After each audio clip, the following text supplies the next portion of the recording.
Hello বন্ধুরা, তোমরা সবাই কেমন আছো? গতকাল ছিল আমাদের বাড়িতে সত্যনারায়ণ পুজো।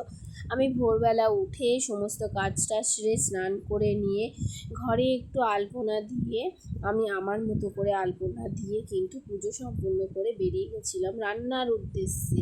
কেমন লাগলো কথাটা বন্ধুরা, কেমন লাগলো?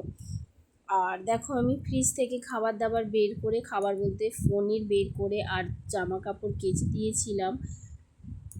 সেই সময় বড়দা মানে আমার বড় ভাসুর পায়রাকে খেতে দেয়, আর সকালে খেতে দিচ্ছিল, আমি সেটাই দেখছিলাম।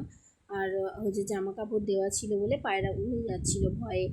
যাই হোক, তারপর আমি রান্নাঘরে এসে গিয়ে চা বসিয়ে দিয়েছিলাম। তারপরে একদিকে ছোলার ডাল, একদিকে ফুলকপি এরকম করে বসাতেই থাকছিলাম।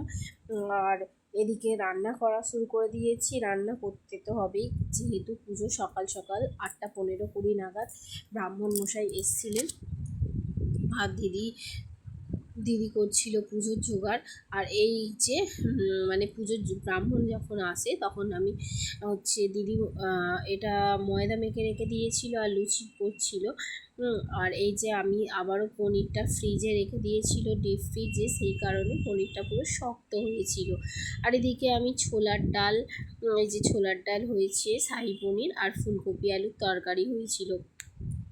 যেহেতু এদিকে রান্না হচ্ছিল আর দিদি আসছিল না বলে আমি ফটাফট রান্নাগুলো করে নিয়েছিলাম। আর তারপর দিদি আসার পর ভোগের লুচি, তারপরে যে ভোগের সমস্ত সুজি ভাজাভুজি করার কথা ছিল, দিদি আসার পর আমি ঘিটা গরম বসিয়ে দিয়েছিলাম ঠাকুরের কড়াতে। তারপরে দিকে যেহেতু নিরামিষ হচ্ছিল ঠাকুরের, এদিকে আমি আরও সমস্ত রান্না বসিয়ে দিয়েছিলাম। যে কী কী রান্না করেছি সেটাই তোমাদেরকে দেখাচ্ছি। এই যে শাহী পনির, আর এখানে ফুলকপি আলুর তরকারি 2 গামলা, আর এই সমস্ত রান্না করে নিয়েছিলাম, আর দুধটা জাল দিচ্ছিলাম। তারপর খেয়ে নিলাম, ঠাকুরের ভোগ হয়ে যাওয়ার পর খেয়ে নিয়েছিলাম 1 কাপ চা, আর সমস্ত বাসন কোসন মেজে নিয়ে। আর দেখো আমাদের তুর্যবাবু কী করছে।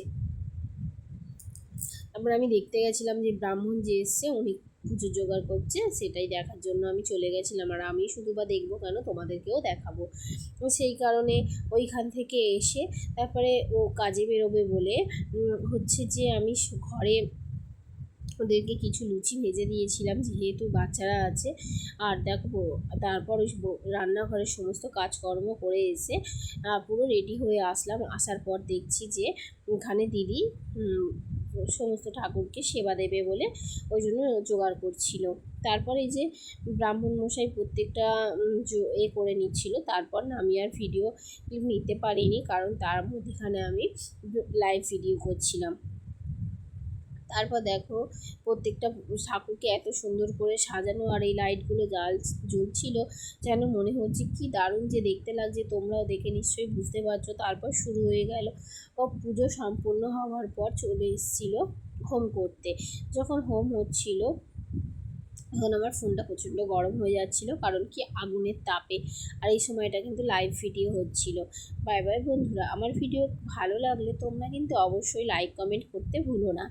যাই হোক, এই পুজো দেওয়ার পর ব্রাহ্মণ চলে যাওয়ার পর আমি ধূপবাতি দিয়ে নিয়েছিলাম।